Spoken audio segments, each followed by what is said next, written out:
Hello! Today we'll discuss the Warlock class of Titan Quest. Warlock is a rather unusual class consisting of Rogue and Spirit masteries. It's not exactly the most popular class, but it sure is quite an interesting one. For one, is that this is actually probably the best class to go for if you want a bleeding build. But of course, you can also go for it if you don't want a bleeding build either. So I'll discuss both of these directions, going normally and going for the bleeding build, and we'll see how it goes.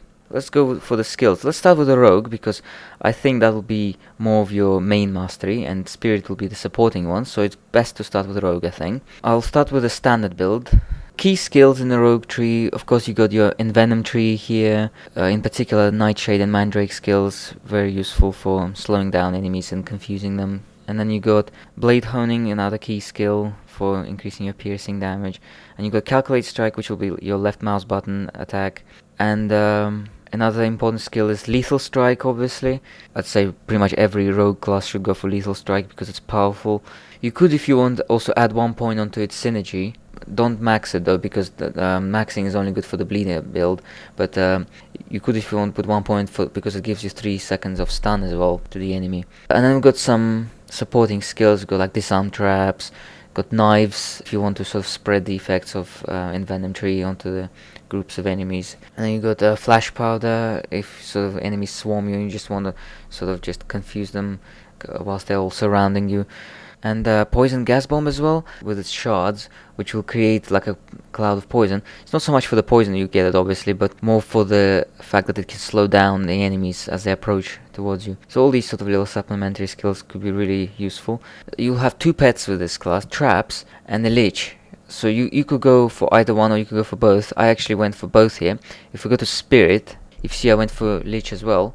The usual skills. I didn't go for Arcane Blast, but max out all the others. Lich will be quite a good, powerful pet. And yeah, so it's actually up to you if you want to go for both Lich and Traps, or just one of them. But it probably doesn't matter too much which one you go for. I mean, since Rogue is your main mastery, then Traps might be a better one to go for, but I think Lich could be fine as well. And we've got other points in Spirit. Death Chill Aura. Now Death Chill Aura would be really good because, especially with Ravages of Time and Necrosis skills, which heavily debuff all the enemies which will surround you. So this is pretty much essential tree for this class. And with some other good skills, got Vision of Death is a good 1 point wonder because it will briefly cause the enemies to flee in panic.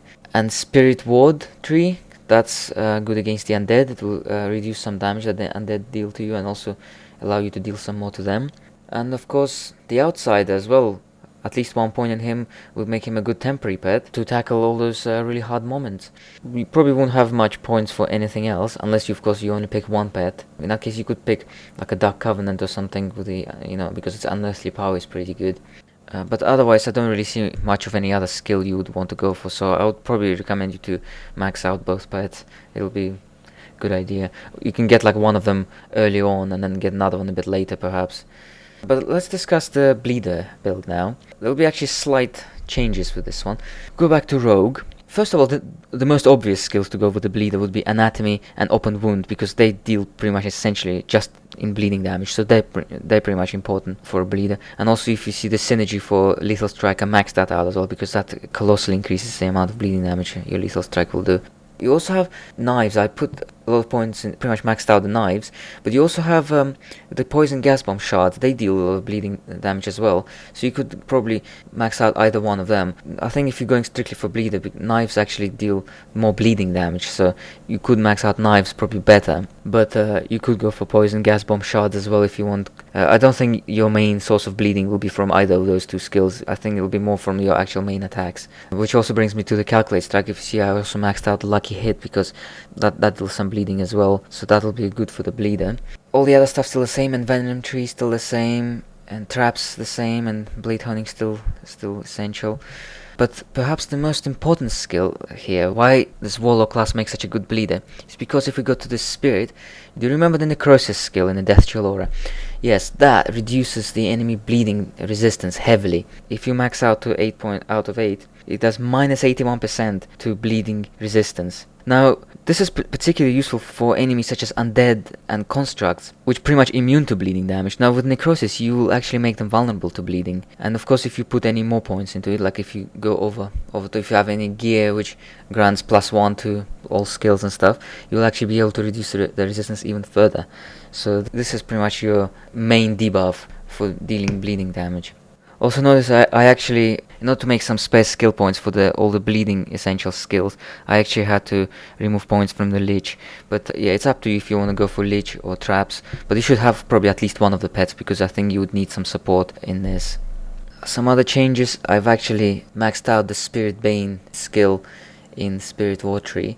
I think since the undead are already resistant to bleeding, even if you're gonna diminish their bleeding resistance, I think it's still anything that can deal more damage to them would be good. And Spirit Bane is does exactly that. The same story actually with the devices. If you go back to Rogue, if you want, you can actually put more points in the disarmed traps, because this is the same thing. They're actually resistant to bleeding. Alright, so let's go for the stats. I think it doesn't matter whether you're going for a standard Warlock build or a Bleeder Warlock build. I think the attributes would pretty much be the same. So you go 2 points in strength, nothing in intelligence, and 1 in dexterity. That's the sort of ratio you go for. So every 2 points in strength for every point in dexterity. This is pretty much your standard melee character allocation. And yeah, I think just be warned that bleeding builds are actually harder. In fact, any kind of builds which rely on damage over time, such as poison or bleeding or life drain, any of that kind of stuff, which is not instant damage, these kind of builds are going to be harder than the ones which rely more on instant damage. So this is just something to be warned. If you're going to be going for a bleeding build, you've got to make sure every piece of your gear contributes to your bleeding damage output. And that's it. That was Warlock class. Hope that was helpful.